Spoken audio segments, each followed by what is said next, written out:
Today we ventured deep into the Telegraph Canyon Mountains to investigate how an experienced helicopter pilot could clip a slack line, likely severing the rotor, sending this helicopter with 4 people on board down to the canyon floor, killing all 4 people on board.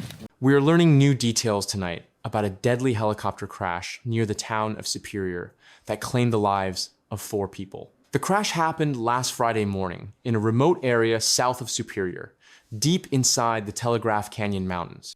The area is rugged, difficult to access, and located on private property, which has limited what the public has been able to see until now.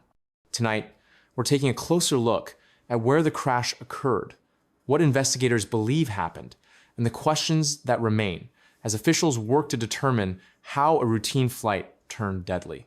According to authorities, the helicopter was flying through the canyon when it struck a slack line that had been strung between 2 mountain peaks. Investigators believe the aircraft clipped that line mid-flight, causing catastrophic damage that led to the crash. All 4 people on board were killed. Maps show the crash site located several miles south of Superior, in a narrow canyon corridor surrounded by steep rock formations. The terrain in this area rises sharply, with limited visibility and very little room for error for aircraft flying at low altitudes. Officials say the helicopter went down in a section of the canyon that is not accessible by standard vehicles.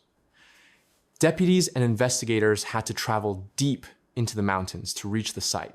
Video from the area shows Sheriff's Office caution tape marking sections of the road leading into the canyon, indicating the site remains part of an active investigation. Investigators say debris from the helicopter was found scattered across the canyon floor. Pieces believed to be fiberglass from the aircraft's exterior were located across a wide area, consistent with a high-impact crash. Authorities have not yet released an official cause of the crash, but multiple sources familiar with the investigation say the helicopter likely struck a slack line that had been installed across the canyon. That slack line, according to the property owner, had only been in place for about 1 week before the crash. The line was reportedly stretched from one mountain peak to another, spanning roughly 1 kilometer across the canyon. From the air, such a line can be extremely difficult to see, particularly when blended against rock formations, shadows, and the open sky. The International Slackline Association released a statement approximately 24 hours after the crash. In that statement, the organization said the line had aviation visibility markers and that a notice to air missions, commonly referred to as a NOTAM, had been filed with the Federal Aviation Administration. A NOTAM is designed to alert pilots to potential hazards along flight paths, including obstacles like cranes, towers, or temporary installations. However, questions remain about whether that information reached pilots operating in the area and whether additional safety measures were required. The property owner where the crash occurred tells investigators he never gave permission for the slack line to be installed on his land. He says he was unaware the line had been placed there until after the crash. That revelation has raised new questions about who authorized the installation, whether all regulations were followed, and whether filing a NOTAM alone was sufficient under the circumstances.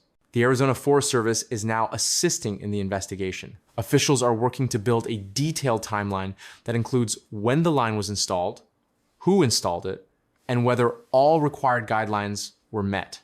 Investigators are also examining whether the line was properly marked and whether those markings met visibility standards for aircraft flying through mountainous terrain. Based on preliminary information, investigators believe the helicopter was traveling west through the canyon at the time of the crash.